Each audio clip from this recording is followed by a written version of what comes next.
Decode the World Unfiltered.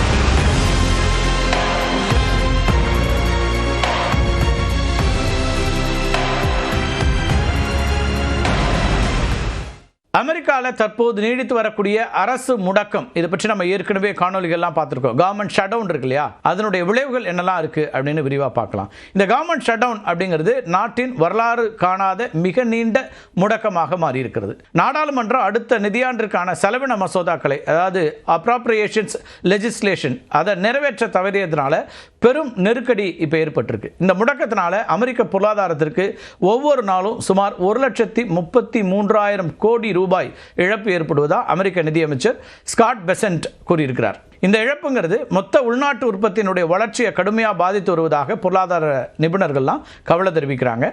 அரசு முடக்கம் காரணமாக சுமார் 9 லட்சம் மத்திய அரசு ஊழியர்கள் கட்டாய விடுப்பில் அனுப்பப்பட்டிருக்கிறாங்க.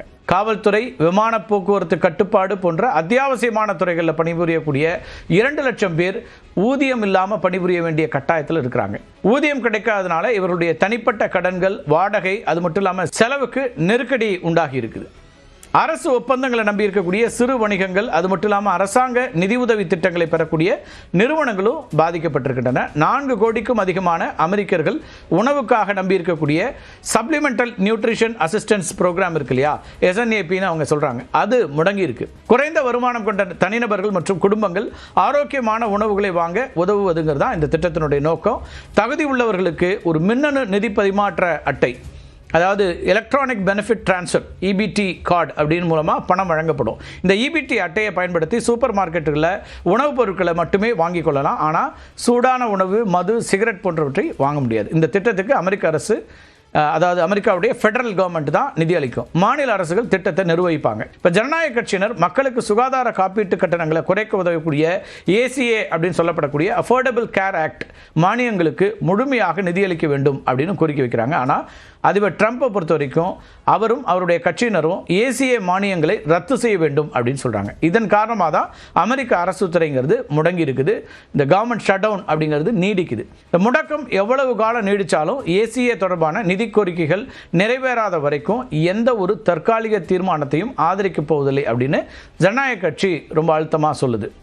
முடக்கம் காரணமாக தேசிய நல நிறுவனம், நோய் கட்டுப்பாட்டு மற்றும் தடுப்பு மையங்கள் போன்ற சுகாதார நிறுவனங்களுடைய செயல்பாடுகளும் பாதிக்கப்பட்டிருக்கின்றன. ஹெட் ஸ்டார்ட் போன்ற குழந்தை பராமரிப்பு திட்டங்களுக்கான நிதி நிறுத்தப்பட்டிருக்கிறதுனால பல மாநிலங்களில் மையங்கள் மூடப்பட்டு குழந்தைகளுக்கு கல்வி மற்றும் ஊட்டச்சத்து கிடைக்கவில்லை அப்படிங்கிற தகவலையும் பார்க்குறோம்.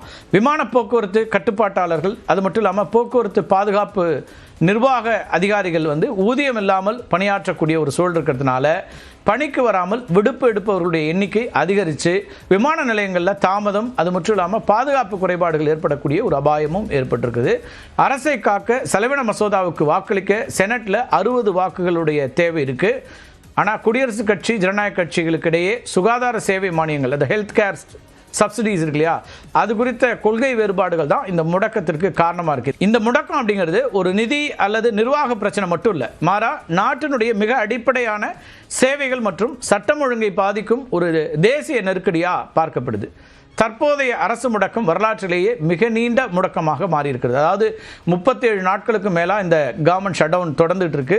இது முந்தைய முடக்கங்களை முறியடிச்சிருக்கு.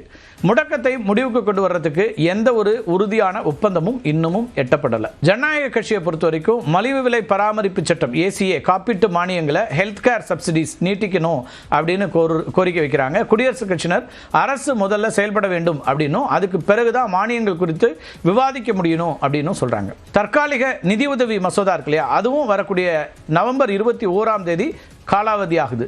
அதற்குள்ள தீர்வு எட்டப்படாவிட்டால் நெருக்கடி மேலும் அதிகரிக்கும். அதிபர் டொனால்ட் ட்ரம்ப் பேச்சுவார்த்தைக்கு தயாராக இல்லை அப்படின்னு திட்டவட்டமாக சொல்லிட்டாரு. மக்களுடைய பிரச்சனைகளுக்கு தீர்வு காணாமல் 2 கட்சியினரும் பிடிவாதம் பிடிக்கிறதுனால அமெரிக்க பொருளாதாரம் கடும் நெருக்கடிகளை சந்திக்கும் அப்படின்னு தான் சொல்லப்படுது.